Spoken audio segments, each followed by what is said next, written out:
The Lord be with you wherever you are this morning. Today is Tuesday, the 12th of January. Welcome to 2021. And here we go again. Lockdown Chapel, the show that made famous Mr. Finch's socks, is back for a second season.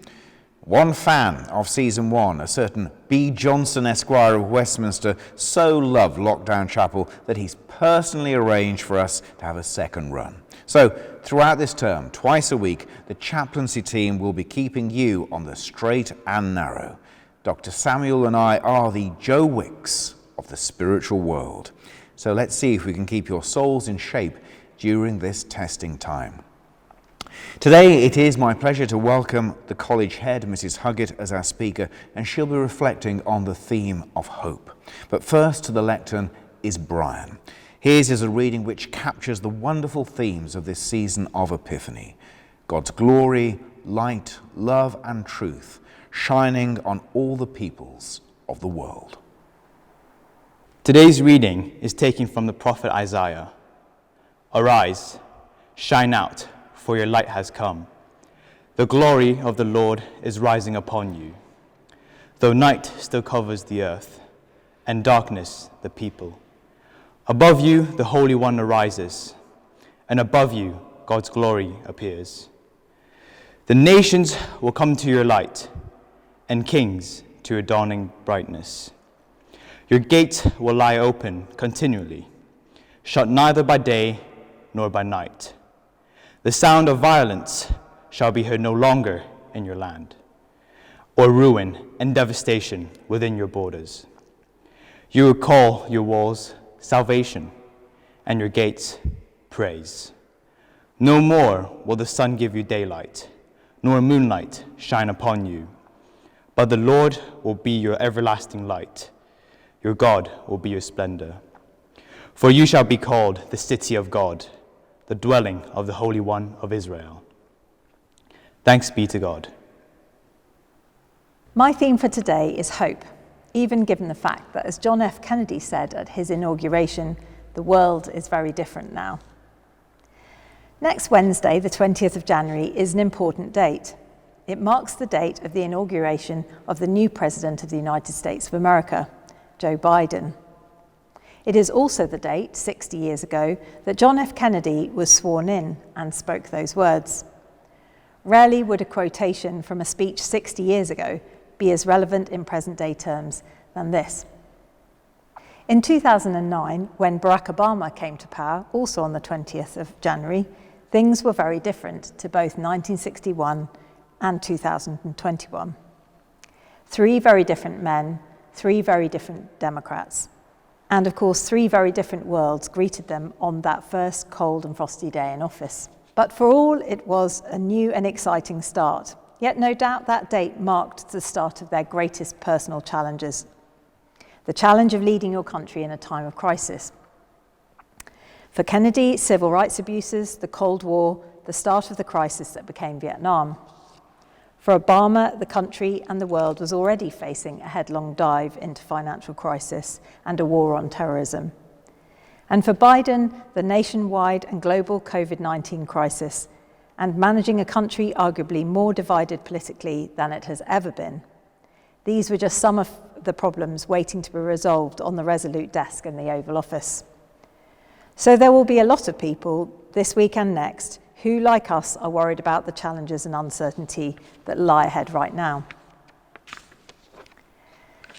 But today, on the 12th of January 2021, you could be forgiven for feeling that it's difficult to see the way ahead. In what I have to say, I hope there are some useful lessons from those who have come before about managing the uncertainty that we currently face. One of my favourite Christmas presents this year has been Obama's autobiography, A Promised Land. I don't usually choose autobiographies as my preferred free time reading. Give me a murder mystery or a political thriller any day and I'm usually blissfully happy. But I did want to read this book. I have admired Obama's approach throughout his 2 terms in office from 2008 to 2016, even though he had not been able to achieve everything he set himself to do as a consequence of events he couldn't control. I certainly know what that feels like, and so do you. What I enjoyed most about his approach borne out by the behind-the-scenes stories that I've now read, was his willingness to listen to both supporters and opponents.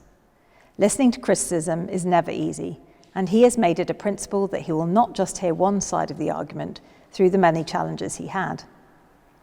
One of his great skills, noted by members of his closest team, was his ability to stay optimistic and maintain composure in the middle of a crisis.